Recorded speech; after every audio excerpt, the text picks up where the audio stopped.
हिम्मत सिंह जी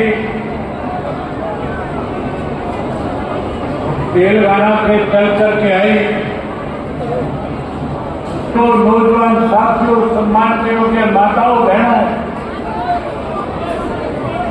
इस भारत के उज्जवल भविष्य के आए बच्चों, पत्रकार सलाहकार दोस्तों, आज आप महान स्वतंत्रता सेनानी, संघर्षशील जुझारू युग हरियाणा के निर्माता पूजनीय स्वर्गीय चौधरी देवीलाल जी के जन्मदिन पे आज रोहतक पहुंचे सभी भाइयों का, बहनों का, बुजुर्गों का, माताओं का मैं हार्दिक स्वागत करता हूं, अभिनंदन करता हूं।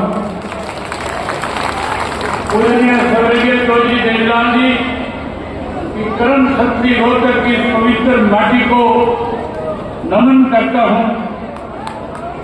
पूजनीय स्वर्गीय चौधरी देवीलाल जी ने देश की आजादी के लिए अपना बचपन व जवानी को देश की सलाखों में गुजारा। देश को आजाद कराने में चौधरी देवीलाल जी का एक महत्वपूर्ण योगदान था। उन्होंने हमेशा किसान, मजदूर, गरीब, दलित, पिछड़े, कमेरे व छोटे दुकानदार के हितों के लिए संघर्ष किया और बड़े से बड़े पदों को ठोकर मारने में देर नहीं लगाई। देश को आजाद कराने में आदरणीय स्वर्गीय चौधरी देवीलाल जी की मुख्य भूमिका रही। हरियाणा के निर्माण में चौधरी देवीलाल जी की अहम भूमिका रही।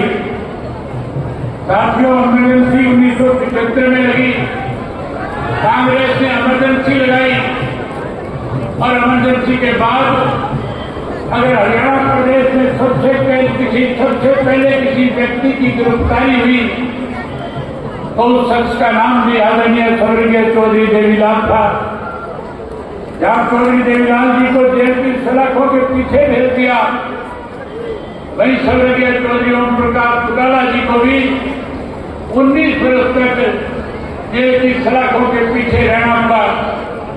19 महीने के बाद जब जेल से बाहर आए तो बाहर आने के बाद जब चुनाव हुआ तो न केवल देश से कांग्रेस पार्टी को जाना पड़ा, बल्कि चौधरी देवीलाल के नेतृत्व में हरियाणा में लड़ाई लड़ करके कांग्रेस पार्टी को सत्ता से दूर करने का काम किया। साथियों, मुझे अच्छी तरह से याद है, सन 1985 का वक्त था, पंजाब में उग्रवाद चरम सीमा पे था और पंजाब के उस उग्रवाद को कैसे खत्म किया जाए, उसके लिए देश के प्रधानमंत्री स्वर्गीय राजीव गांधी ने एक समझौता पंजाब के लोगों के साथ किया, जिसका नाम राजीव लोंगोवाल समझौता रखा गया। हमें उस समझौते से कोई परेशानी नहीं थी, लेकिन उसकी 2 धाराएं थी, धारा 7 और 9। इस धारा 7 और 9 के तहत हरियाणा प्रदेश के साथ भेदभाव किया जा रहा था। हरियाणा प्रदेश में उस वक्त कांग्रेस की तरफ से मुख्यमंत्री के पद पे चौधरी भजनलाल आसीन थे, बैठे थे। जब समझौता हो रहा था तो दिल्ली में राजीव गांधी के दफ्तर के अंदर राजीव गांधी और लोंगोवाल, संत लोंगोवाल दोनों बैठ करके हरियाणा के भविष्य के हरियाणा के साथ कुठाराघात कर रहे थे। कहीं तो चंडीगढ़ शिक्षा कमीशन की रिपोर्ट के अनुसार हमारा हरियाणा का था, उस चंडीगढ़ को पंजाब को दे दिया गया था। उसी समझौते के तहत हमारा यमुना का पानी कम कर दिया गया था। चौधरी देवीलाल ने जब उस समझौते को पढ़ा, उसी दिन उन्होंने ऐलान कर दिया कि मैं भी चाहता हूं पंजाब के अंदर शांति और उग्रवाद खत्म हो, लेकिन कोई हरियाणा के साथ भेदभाव करे, हरियाणा के हकों पे कोई कुठाराघात करे, डाका डाले, मैं कतई बर्दाश्त नहीं करूंगा। और उसी दिन ऐलान कर दिया कि हम इस समझौते को नामंजूर करते हैं। अगर सरकार ने समझौता थोपने की कोशिश करी तो फिर हम हरियाणा के लोगों के बीच में जाएंगे और एक ऐसा आंदोलन खड़ा कर देंगे कि उसके बाद हरियाणा के लोग न केवल इस समझौते को रद्द करने में अपनी एड़ी चोटी का जोर लगाएंगे, बल्कि हम कांग्रेस पार्टी को हरियाणा प्रदेश से सूखा साफ करके सत्ता से बाहर करने का काम करेंगे। साथियों, आपको याद होगा स्वर्गीय चौधरी देवीलाल जी ने आप लोगों को अपने साथ लेकर के एक न्याय युद्ध शुरू किया था। एक ऐसा न्याय युद्ध था जब हिसार से चौधरी देवीलाल पैदल चले और पैदल चल करके जब दिल्ली की तरफ कूच कर रहे थे तो पहले सैकड़ों की संख्या में लोग उनके साथ चले थे। अखबार के लोग लिखते थे कि चौधरी देवीलाल का निर्णय गलत है, चौधरी देवीलाल ने गलत फैसला ले लिया।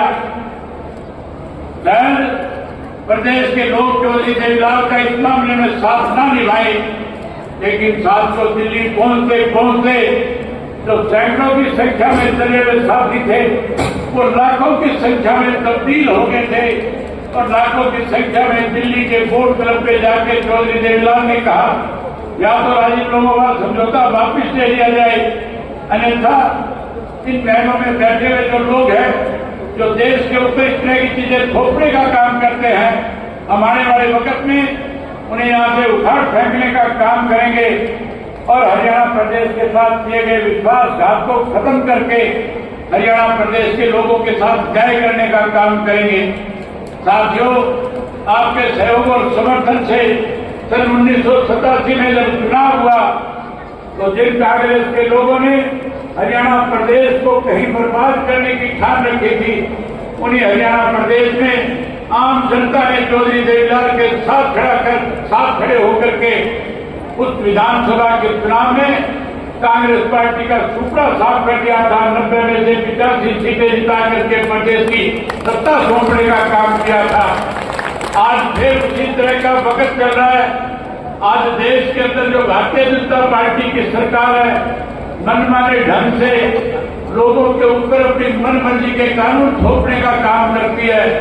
आपने पिछले दिनों अखबार में पढ़ा होगा कैसे राजनीतिक लोगों को दबाया और कुचला जाए, इसके लिए देश के प्रधानमंत्री ने देश के गृह मंत्री से कहा कि एक बिल लेकर के आओ, ऐसा बिल लेकर के आओ कि जब हम चाहे विपक्ष के किसी भी व्यक्ति को जो सरकार के खिलाफ कहीं अपनी आवाज बुलंद करता है, जो कहीं सरकार को चैलेंज करने का काम करता है, कैसे उसको राजनीतिक रूप से खत्म किया जाए।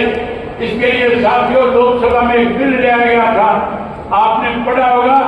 उस बिल में लिखा था कि जिस किसी राजनेता को 1 महीने कैद हो जाएगी, जो कोई 1 महीने तक किसी जुर्म के तहत कैद में चला जाएगा, ना वो मुख्यमंत्री रहेगा, ना वो मेंबर पार्लियामेंट रहेगा, ना वो विधायक और मुख्यमंत्री रह पाएगा। भारतीय जनता पार्टी को 2019 में सत्ता में वोट लेकर के कैसे दोबारा सत्ता में आएगी? लोगों का तो फैसला था, लोगों ने तो मन बना रखा था कि हम भारतीय जनता पार्टी को सत्ता से बाहर करेंगे। 90 में से 40 सीट पे रोक दिया था, 50 विपक्ष से जीत करके आए थे, जबकि सरकार विपक्ष की बननी चाहिए थी। लेकिन साथियों 10 ऐसे लोग जीत करके आए जो कहीं चौधरी देवीलाल के नाम की माला जपा करते थे, जो कहीं कहते थे कि हम चौधरी देवीलाल की नीतियों को लागू करेंगे, जो कहते थे 75 पार का दावा देने वाली बीजेपी को हम जमुना पार कर देंगे। लेकिन साथियों ऐसे स्वार्थी लोग थे जिन्होंने न केवल अपने स्वार्थ को पूरा करने के लिए आप लोगों के साथ विश्वासघात करने का काम किया, बल्कि 5 वर्ष भारतीय जनता पार्टी के साथ मिलकर के प्रदेश को लूटते रहे।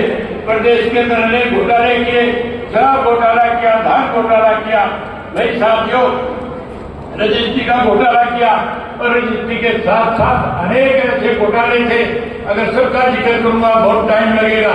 आपने सत्ता से बाहर कर दिया, 40 पे रोक दिया, उन 10 ने भाजपा की सरकार बना ली। उसके बाद लोगों ने मुझे बताया कि अब की बार जब चुनाव आएगा जो 10 लोगों ने बीजेपी की सरकार बनाई है, इनका सुपड़ा साफ करेंगे, इन्हें सबक सिखाएंगे। आज मैं हरियाणा प्रदेश के कोने कोने से होकर के आपके बीच में आया हूँ। पिछले 2 वर्ष से लोगों से मिल रहा हूँ, हर व्यक्ति एक ही बात कहता है कि हमने भाजपा के साथ मिली हुई जो लोग थे, जनता वालों को सबक सिखा दिया, उनको हमने सत्ता से बाहर कर दिया। जो सत्ता में खड़े रहना चाहते थे उन्हें माइनस पे जाकर के खड़ा कर दिया। मैं जब पूछता था कि भाजपा जनता का कोई नाम लेवा बचा है क्या, लोग कहते थे कोई नहीं बचा।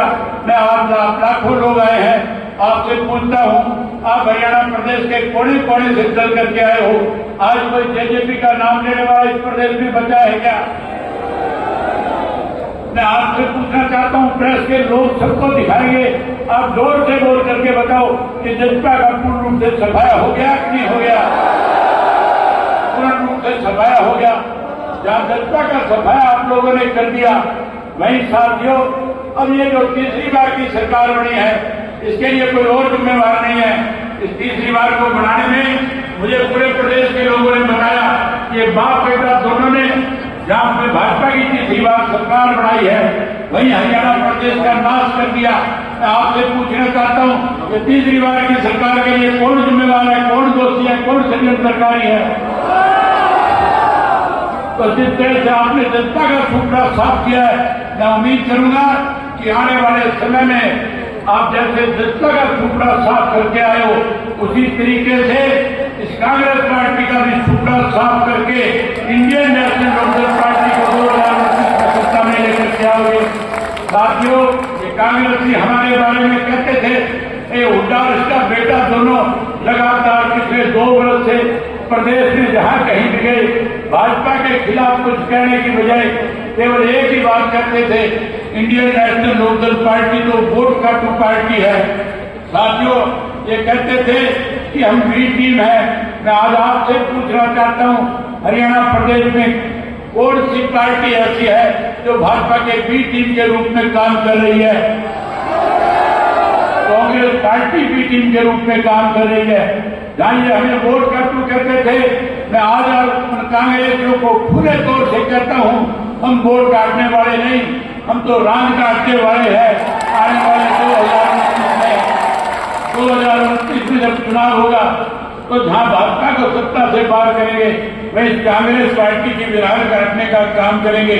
साथियों, मैंने चेतना यात्रा में चौधरी देवीलाल जी के साथ बहुत काम किया था। मैंने चौधरी देवीलाल जी से बहुत कुछ सीखा था। चौधरी देवीलाल किस तरह से गांव गांव में जाते थे, लोगों के बीच में बैठ करके उनसे पूछते थे कि कांग्रेस का राज अच्छा था या उस वक्त में जनता दल का राज था, उसके बारे में लोग कहते थे कि चौधरी देवीलाल ने जो राज बनाया था, चौधरी देवीलाल जिसमें उप प्रधानमंत्री थे, हमें उस वक्त बहुत सारी सुविधाएं मिली थी। खुल के कह रहे थे कि अगर आज पेंशन पूरे देश में किसी व्यक्ति की वजह से मिलती है तो उस शख्स का नाम चौधरी देवीलाल था। आज 100 रुपए वाली पेंशन 3000 के रूप में प्रदेश के लोगों को मिल रही है। साथियों, 2029 में अपनी सरकार बना लेना, इसी चौधरी देवीलाल की बढ़ाई हुई पेंशन को 2 गुना के रूप में करके हरियाणा प्रदेश के बुजुर्गों का मान सम्मान बढ़ाने का काम करेंगे। बहन एक कविता कह रही थी कि मैं चाहती हूँ कि तेलंगाना की तर्ज के ऊपर हरियाणा प्रदेश के किसान की बिजली के बिल माफ होने चाहिए। मैं भरी सभा में आपसे वायदा करता हूँ, न केवल किसान के खेत के बिजली का बिल माफ करेंगे, बल्कि हरियाणा प्रदेश के हर बिजली के उपभोक्ता को मुफ्त में बिजली देने का काम करेंगे। साथियों, जब आप इंडियन नेशनल लोकदल पार्टी की सरकार बना दोगे, हम 3 चीजों का सफाया करेंगे। ये हमारी सोच है। हम चौधरी देवीलाल की नीतियों को जहां आगे बढ़ाएंगे, जहां हरियाणा प्रदेश के लोगों को सुख सुविधाएं प्रदान करेंगे, वहीं हम पहली कदम से पहले 3 फैसले लेने का काम करेंगे। हम सबसे पहले हरियाणा प्रदेश की बेरोजगारी को खत्म करके अपने युवाओं को रोजगार देने का काम करेंगे। जहां अपने युवाओं को रोजगार देंगे, वहीं उसके साथ साथ साथियों, जो आज भ्रष्टाचार कर्म की मामले है, इसे जड़ मूल से खत्म करने का काम करेंगे। अभी मेरे से पहले इस बात का जिक्र हो रहा था कि आज हरियाणा प्रदेश में फिरौतियां मांगी जाती है, आज हरियाणा प्रदेश में कत्लेआम किया जाता है, आज हरियाणा प्रदेश में बेकसूर लोगों को मार दिया जाता है, आज अपहरण किए जाते हैं, आज बलात्कार किए जाते हैं। मैं आपसे वायदा करता हूं कि इंडियन नेशनल लोकदल पार्टी की सरकार प्रदेश में बड़ी, मैं इन बदमाश और गुंडों को हरियाणा प्रदेश से न केवल पार करने का काम करूंगा, बल्कि जिन लोगों ने इनको पढ़ाई की थी, जिन लोगों ने इन्हें खड़ा किया था, उन लोगों को भी जेल के सलाखों के पीछे भेजने का काम करेंगे। साथियों, आप बहुत देर से बैठे हो, मैं आपसे और ज्यादा वक्त नहीं लेना चाहता, केवल एक बार कहकर आपसे याद चाहूंगा। मैं उम्मीद करूंगा कि हमारे इंडियन नेशनल लोकदल पार्टी में आज जितने भी साथी शामिल हुए, मैं उन सबका स्वागत करता हूं।